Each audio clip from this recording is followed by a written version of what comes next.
여러분들 공부하시다 보면 아티클 리뷰 해야 되는 적 있죠. 네, 그리고 아티클 리뷰를 혼자서 이렇게 하는 것 뿐만이 아니라 아티클 리뷰를 하고 나서 남들하고 나눠야 되는 경우가 있어요.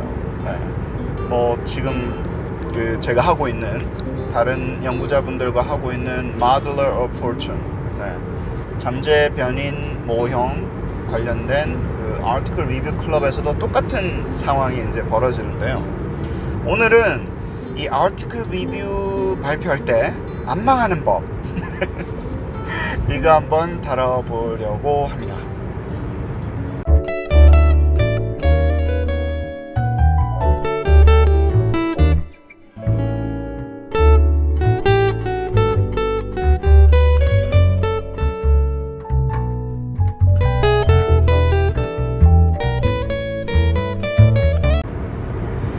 저희가 아티클 리뷰를 하고, 아티클 리뷰라는 게 사실은 뭐 석사나 박사, 특히 이제 박사로서 이렇게 살려고 하시면 영원히 해야 되는 거예요. 그리고 꾸준히 해야 되는 거고, 이런 책을 읽어가면서 자기 전문 분야의 논문을 읽어가면서 책을 읽으면서 계속해서 이 업데이트를 해나가는 거는 참 지겹고 힘든 일이지만, 그 박사인데 그거를 안 하거나 게을리 했을 때는 이제 그 컨시퀀스가 상당히 크죠.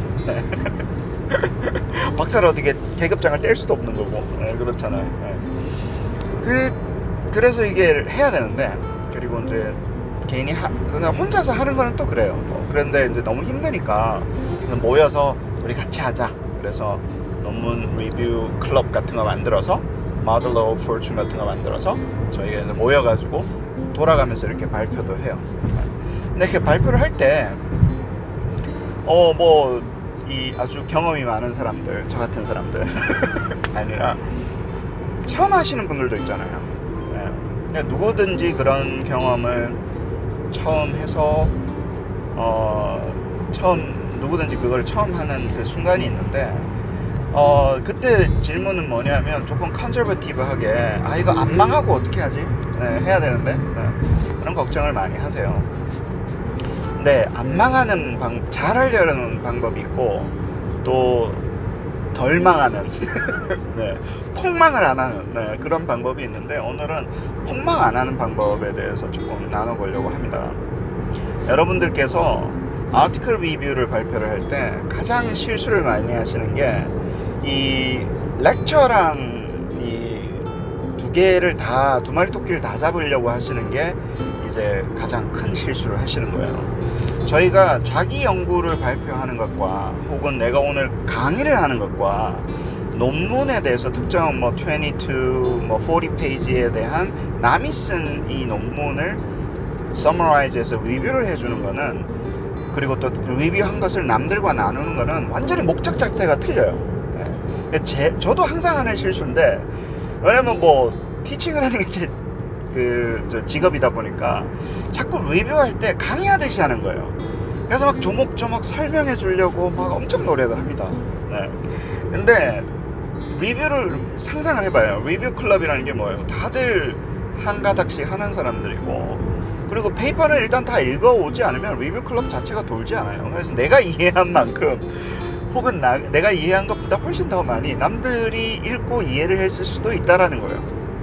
네, 그러니까 렉처로 하시려면 남들이 하나도 모르는데 내가 제일 많이 알고 있어서 내가 뭔가를 이 사람들한테 이걸 좀 가르쳐야 되겠다고 생각할 때는 그게 어프로치가 다른 어프로치라는 거예요.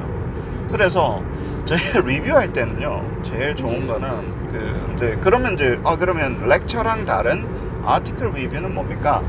강의가 아니라 리뷰는 뭡니까? 하면 첫 번째는 제일 안전빵으로 가는 게 일단 다큐멘터리입니다. 다큐멘터리가 뭐냐면, 이 페이퍼에는 타이틀은 이거고, 누가 쓰셨고, 몇 년도 어디에 발표가 됐고, abstract는 이거고, abstract는 이제 조금 이렇게 읽어주면서 하고, 아웃라인은 이거고, 아웃라인에 따라서 핵심적인 내용은 이거고, 이렇게 쭉 다큐멘터리를 하는 거예요. 여러분들 왜 기자들이 이렇게 리포트 하듯이 있잖아요. 그러니까 자기 연구가 아니기 때문에 이 사람이 그렇게 했다라고 다큐멘터리를 합니다. 근데 다큐멘터리를 할 때 뭐 인트로덕션에서는 이걸 했고 그렇게 서머리하면 너무 재미없으니까 리서치 퀘스천 혹은 이제 abstract를 보면서 거기서 기스트를 뽑아가지고 그 내용이 이 주장을 하려고 하는데 이 사람이 거기서 챕터 1에서 literature review가 이런 것들로 인해서 백업을 했고 그리고 이 주장에 대해서 뭐 메서드 방법에서는 이런 방법을 선택을 했고 그리고 결과를 보여주기 위해서 이 주장의 근거를 보여주기 위한 결과로는 이런 것을 제시했고 그리고 이 주장의 임플리케이션이 결론에서는 이런 거라고 합디다 합디다. 네.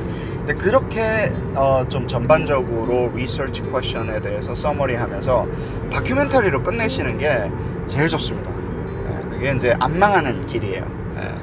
그렇지 않고 이것을 내가 뭘 다 이해해서 설명하려고 하시면 여러분의 이해가 그 쓴 사람보다도 이해가 높다고 생각을 안 해요. 대부분의 경우에는 내가 쓴 게 아니면 결국에는 쓴 사람의 의도나 이해가 훨씬 더 높아요. 저희들보다는. 그러면 저희 같은 경우는 이렇게 깊게 들어갈 수가 없어요. 그리고 어떤 경우는 무슨 의도로 이걸 썼지가 잘 파악이 안 될 정도로 내가 내공이 떨어지는 경우도 있거나 혹은 쓰신 분이 상당하게 이렇게 꼬아서 안에 넣어놨거나 혹은 대부분 이렇게 너무 많이 넣어놓으신 거예요. 대부분 이제 박사 졸업 논문을 퍼블리시한 경우가 그런 케이스입니다. 뭐가 엄청 많이 들어가 있어요. 뭐 챕터 1, 2, 3, 4, 5 메서드가 막 3개씩 4개씩 돼 있고 막 굉장하죠. 예, 그래서 뭐 하나 읽고 나면 막 정신없고 막 멘붕되고 막 그런 저널 아티클이 있는데 뭐 좋은 거죠. 좋은 건데 너무 많이 담겨 있는 거예요. 그러면 이제 이게 그냥 졸업 논문 읽으면 되지 뭐 하려고 그거를 아티클로 읽나 이렇게 그런 생각이 들 정도로 이렇게 내용이 너무 많은 케이스도 있죠. 한꺼번에 담아낼 수 없을 만큼 깊이가 있거나 혹은 양이 많은 케이스도 있는데 아무튼 다큐멘터리를 하십시오. 리서치 퀘스천 그 논문의 주장에 따라서 뭘 하려고 하는지 다큐멘터리를 잘 하시는 게 안 망하는 게이고요. 두 번째, 그러면 조금 드라이해요. 사실은 거기서 멈추면 아티클 리뷰가 그냥 다큐멘터리하고 잘 서머리하고 아웃라인이 어떤 거고 뭐 이렇게 하면 약간 조금 좀 뭐라 그래야 되나요? 리뷰는 아니죠. 네.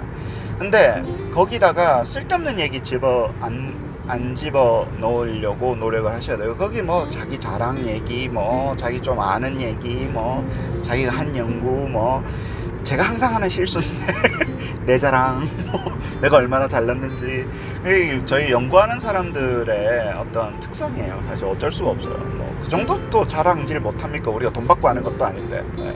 리뷰하면서 좀 이렇게 뭐 나도 뭐 한 칼 있어 뭐 이런 걸 보여주면 되는데 그게 어노잉해서 네거티브한 케이스로 넘어가는 게 되게 많아요. 왜냐면 사람들은 발표자의 아티클 리뷰는 발표자에 대해서 별로 관심이 없어요.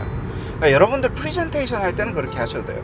나의 연구에 대해서 발표할 때는 그렇게 하셔도 되는데 아티클 리뷰할 때는 내 생각은 상당히 줄이면서 이제 가는데 그럼에도 불구하고 내가 어떤 크리틱이라든가 이런 걸 어떻게 하는 게 잘하는 거냐 하면요.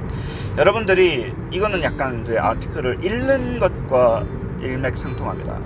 내가 이 아티클을 읽어서 왜 읽지? 뭐 내가 이걸 왜 읽어야 되지? 뭐 그런 고민이 아니라 읽을 때 여기서 이거를 읽으면서 무엇을 알고 싶은지를 빨리 적으셔야 돼요. 그러니까 타이틀 보고 abstract 있는 데는 약 3분에서 5분 정도 걸리잖아요. 시간 딱 재놓고 3분에서 5분 동안 abstract만 읽으세요. 정말로. 그 다음에 상상을 하는 거예요. 아웃라인을 안 보셔도 돼요. 여기서 내가 뭐를 알고 싶은지에 대해서 한 2개나 3개의 질문을 그 abstract 위에다가 적어보세요. I'd like to know 뭐 이거를 알고 싶고 이 사람이 이런 주장을 했는데 이 타이틀에서 유추한 결과 이런 정보가 있을 것 같은데 나는 여기서 이러이러한 정보를 알고 싶다. 한 2개나 3개를 적으세요. 그 다음에 빨리 읽는 거예요. 그 정보가 어디에 있는지 어디에 핵심적으로 있는지 목차를 보면서 우다다다다닥 빨리 읽으면서 그 정보를 찾으면서 읽는 거예요. 그렇게 되면 한 10분이나 한 15분 정도 빨리 읽으면서 하이라이트를 해서 이제 헌팅이 들어가는 거예요. 나는 이거를 찾고 싶었는데 이 논문을 읽기도 전에 이 논문을 읽으면서 이런 걸 알고 싶었는데 그게 어딨지? 라고 찾는 거예요.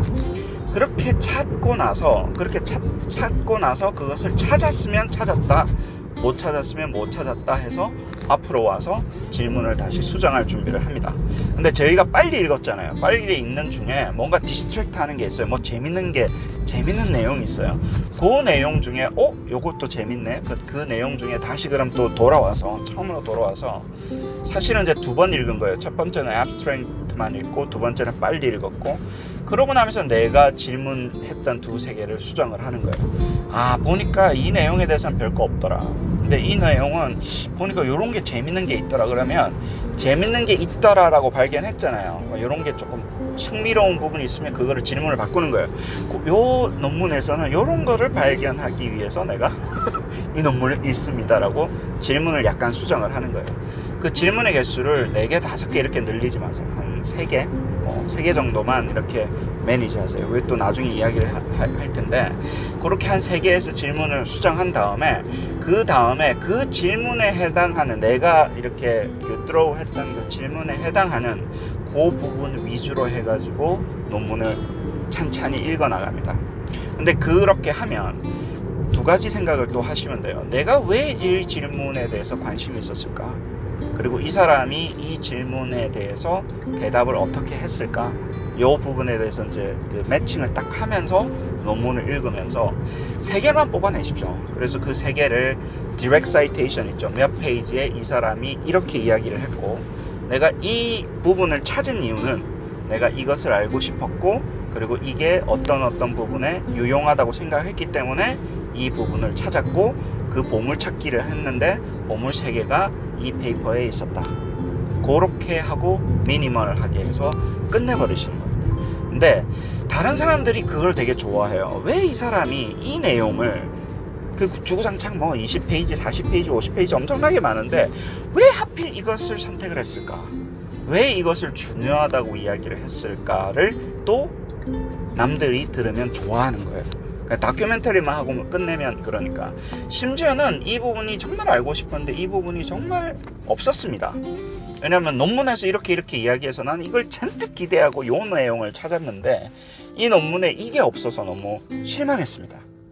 예를 들어서 그게 괴리감이 있어서. 근데 그리고 이제 그러면 이제 이 논문 쓴 사람이 좀 기분 나쁘잖아요. 그러니까 다음번에 제가 이런 거를 조금 더 보완해 가지고 페이퍼로 한번 연결시키거나 그런 기회가 있었으면 좋겠습니다. 이렇게만 이야기하세요. 기회가 있었으면 좋겠습니다. 하겠습니다가 아니라 그런 기회가 있었으면, 난 바쁜 사람이니까 그런 게 있으면 되고 좋고 아님 말고 이렇게 이야기하듯이 그렇게 해서 그 자기의 의견을 정확하게 적고 그게 유용합니다. 왜냐하면 저번에 예를 들어서 장창 2016에서 제가 3개를 뽑으려고 노력을 했어요. 페이퍼를 읽으면 한 줄로 요약을 하려고 되게 노력을 합니다. 장창 2016의 이야기는 내가 생각하는 한 줄은 이것이다.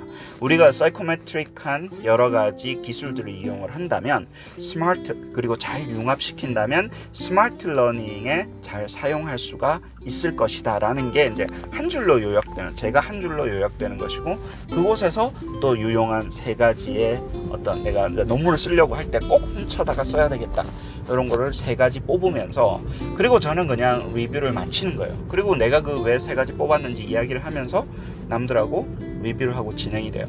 왜냐면 그 페이퍼 다시 읽을까? 여러분 읽을 것 같죠? 잘 안 읽어요.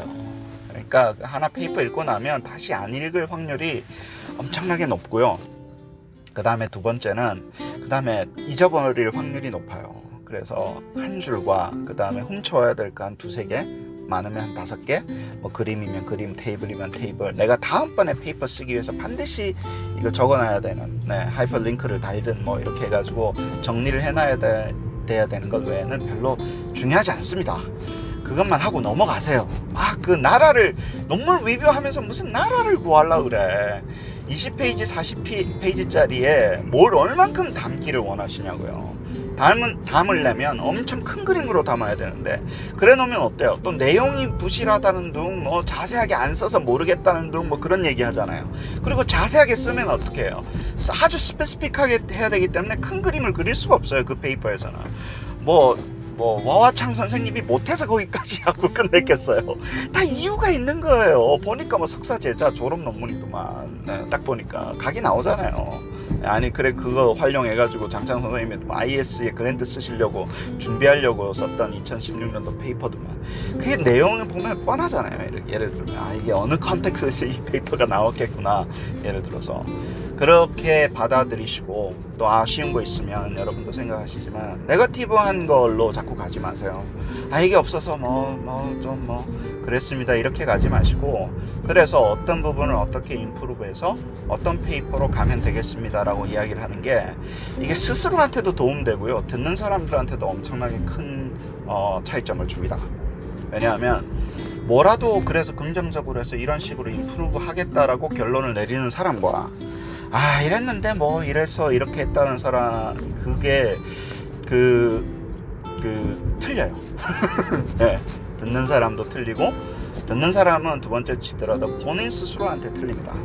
어떻게 해서 임프루브해서 어떤 식으로 발전시키는 솔루션을 찾아내려고 그렇게 정리를 하려고 자기가 하려고 노력을 하시는 게 여러분들이 페이퍼 리뷰하면서 덜 지치시는 거예요. 아까도 말씀드렸지만 심지어는 하루에 하나 미니멈 일주일에 하나 정도는 이것을 꾸준하게 하면서 지내서 뭐 10,000시간의 법칙 뭐 이런 거 나와야 되잖아요. 저희가 뭐 페이퍼 리뷰만 하는 건 아니지만 남의 거 읽는 거를 50%는 가져가야 돼요. 그럼 5,000시간은 내가 이 페이퍼를 읽으면서 한 분야의 리뷰를 하지 않으면 그 분야에 대해서 전문가가 됐다고 이야기할 수가 없잖아요. 5시간이라고 맥시멈을 보게 되면 1000개 해야 되는 거예요. 아티클 리뷰를 내가 1000개 했나? 라고 물어보면 5시간짜리를 내가 정말 1000번이라는 시간을 써서 쪼개가지고 아티클 리뷰를 했나? 그리고 내가 전문가인가? 예를 들어서 이렇게 물어보면 뭐 저부터 그러는데 엄청 부끄럽습니다. 엄청 부끄러워요. 졸업 논문 할 때 한 200개 정도 읽죠. 독파를 하죠. 졸업 논문 쓰려면 박사, 석사도 한 50개 정도는 하지만 그게 그렇게 해서 전문가가 되기는 사실은 좀 괴리가 있고 저희가 하는 것처럼 이렇게 사이코메트릭이라든가 뭐 에듀케이셔널 데이터 사이언스 이쪽은 너무나 빨리 바뀌기 때문에 엄청나게 빠른 속도로 읽어줘야 돼요. 그래서 지치지 않고 좀 쌓여가면서 포지티브한 그 아웃컴 내면서 그리고 너무 기대 수준을 너무 높이지 마시고 내가 해야 되는 게 아티클 리뷰에서 뭐를 해야 되고 어떻게 해주는 게 주위 동료들이 나를 내가 올해 주위 동료보다는 내 스스로가 어떻게 오래 가는 건지에 대해서 좀 고민하는 시간이 됐으면 해서 오늘 준비했습니다. 도움이 됐으면 좋겠네요. 오래간만에 하니까 말이 꼬이는데 네, 말도 많고 언제나 그렇듯이 네. 아무튼 anyhow 오늘도 즐거운 하루 그리고 행복한 하루 되십시오. 네.